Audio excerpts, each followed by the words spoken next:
दोस्तों नमस्कार। Colonel Ajay CO Ajay Somani group first global astro finance digital channel से आपसे मुखातिब होता हूं। आज 29 अप्रैल सन 2026 बुधवार। दोस्तों आज के इस एपिसोड में हम चर्चा करेंगे ग्राउंडनट के बारे में, यानी मूंगफली के बारे में। गौरतलब है कि भारत के सबसे बड़े आयातक मूंगफली के सबसे बड़े आयातक देशों में से एक इंडोनेशिया ने अब एक कुछ कड़े नियम आयात के लिए किए हैं। इसका असर भारतीय आयातकों को झेलना पड़ सकता है। भारतीय जो निर्यातक है मूंगफली के, उनके ऊपर एक असर आ सकता है। पूरा शो ध्यान से देखें, समझें और पसंद आए तो लाइक कीजिएगा।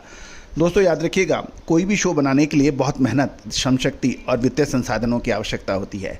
आपका एक लाइक और इस शो को फॉरवर्ड करना हमें प्रोत्साहित करता है कि हम आगे आप तक लगातार अपनी बात पहुँचाए जाए। दोस्तों कहा जाता है कि एग्रो कमोडिटीज़ के अंदर विशेष विश्लेषण समय पे मिल जाए, अग्रिम विशेष रिसर्च आपको समय पे मिल जाए तो निश्चित रूप से आप उसमें बहुत फ़ायदा उठा सकते हैं। लेकिन यदि समय पे आप रिसर्च नहीं प्राप्त कर सकते हैं तो आपकी मेहनत पानी फिर सकती है। कोई भी स्पॉट मार्केट की विशेष अग्रिम रिसर्च रिपोर्ट के लिए आप संपर्क कर सकते हैं। जानिए रिपोर्ट विस्तार से। दोस्तों खबर निकल के आ रही है कि सख्त इंपोर्ट नियमों से इंडोनेशिया के मूंगफली व्यापार में अनिश्चितता आ गई है और इसका असर भारतीय निर्यातकों पर भी पड़ सकता है, क्योंकि इंडोनेशिया द्वारा मूंगफली आयात के लिए लागू की गई नई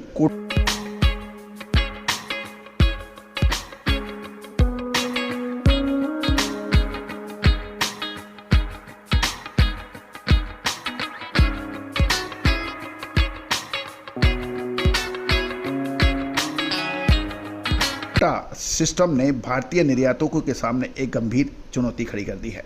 नए और कड़े क्वालिटी कंट्रोल के कारण भारतीय मूंगफली के निर्यात पर गहरा प्रभाव पड़ने की आशंका है, ऐसा कहना है कुछ मूंगफली निर्यातकों का। आमतौर पर आयात नीतियों में बदलाव के लिए व्यापार को लगभग 3 महीने या 90 दिन का तैयारी का समय मिलता है, लेकिन इस बार केवल 14 दिन का समय इंडोनेशिया गवर्नमेंट ने दिया है। इंडोनेशिया द्वारा जारी मंत्रिमंडल विनिमय के अनुसार बिना कोटा वाली मूंगफली की लोडिंग अब केवल 7 मई तक ही संभव होगी, जिससे निर्यातकों में भारी कन्फ्यूजन, असमंजस और पैदा हो गया है, क्योंकि ग्लोबल जीएपी सर्टिफिकेशन इसकी सबसे बड़ी परेशानी है। इस नई व्यवस्था का उद्देश्य इंडोनेशिया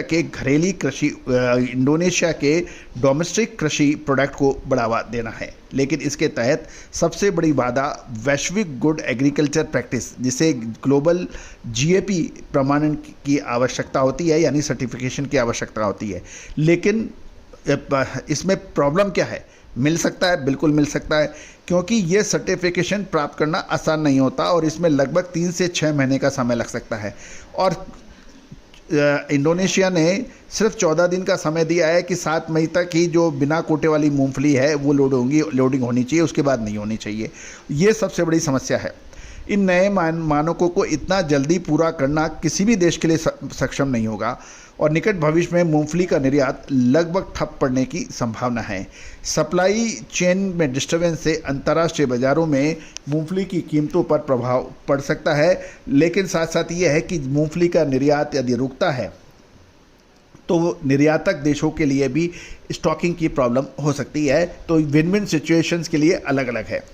यदि ये कोटा प्रणाली सभी देशों पर लागू होती है तो लेकिन भारत पर इसका प्रभाव सबसे अधिक पड़ने की संभावना है, क्योंकि इंडोनेशिया को मूंगफली का भारत सबसे बड़ा निर्यातक देश माना जाता है और इस कदम से भारत की निर्यात नीति और कृषि निर्यात को बढ़ावा देने वाले प्रयासों को बड़ा झटका लग सकता है।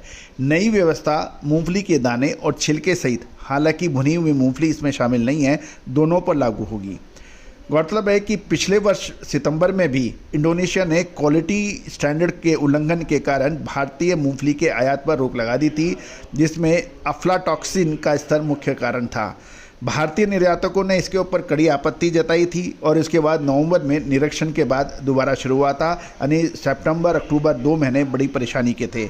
हालांकि इसके बाद जियो टैगिंग और अफ्लाटॉक्सिन की अधिकतम सीमा 15 पीपीबी तय करने जैसे सख्त नियम लागू कर दिए गए थे। इस कड़े मानकों को पूरा करना भी एक कठिन माना गया था, जिसके कारण कई कंपनियों ने इस बाजार में रुचि कम कर दी। मसाले, खुशबू और प्योर झांझ, टेस्ट से भर दे हर जुबान पे स्वाद। एवरीडे मसाले, देश का स्वाद। और निर्यातकों की संख्या घटकर मात्र 75 रह गई थी। अब हम निर्यात के आंकड़े भी देखें तो इंडोनेशिया भारत के कुल मूंगफली के निर्यात का लगभग 1/3 हिस्सा कंज्यूम करता है, यानी आयात करता है। यदि हम आंकड़ों की बात कर लें तो साल 2024-25 में भारत से कुल निर्यात 7.46 लाख टन का हुआ था और इंडोनेशिया में उसमें करीबन ये 7.5 लाख टन में से 3.25 लाख टन 2.77 लाख टन खाली इंडोनेशिया ने आयात किया था। अब साल 2025-26 के आंकड़े देखें तो अप्रैल 2025 से फरवरी 2026 के बीच भारत से कुल निर्यात 6.34 लाख टन का हुआ है और उसमें इंडोनेशिया का निर्यात 1.54 लाख टन का हुआ है। तो आप समझ सकते हैं कि भारतीय निर्यातक इंडोनेशिया पर कितने निर्भर हैं। और दोस्तों ये तो तय है कि इंडोनेशिया हर संभव अपने डोमेस्टिक यानी घरेलू कृषि उत्पाद के लिए जो प्रोडक्ट्स हैं उनकी सुरक्षा के लिए नए नए कड़े नियम लगाता रहता है, जो कि हर देश को उसका अधिकार है। लेकिन ये भी सही है कि निर्यातक देशों को आप एकदम से खड़े पैर आपको एक चीज़ बताते हैं तो उसकी अनुपालना करने में समय लगता है। जब जीएपी सर्टिफिकेशन के लिए 3 से 6 महीने लगते हैं तो आपको 3 से 6 महीने पहले इसकी घोषणा करनी चाहिए थी ताकि उसकी पूरी सर्टिफिकेशन की प्रक्रिया शुरू हो। आप एन वक्त पे कहते हैं कि 7 मई के बाद जब तक ये नहीं होगा जब तक हम नहीं मानेंगे।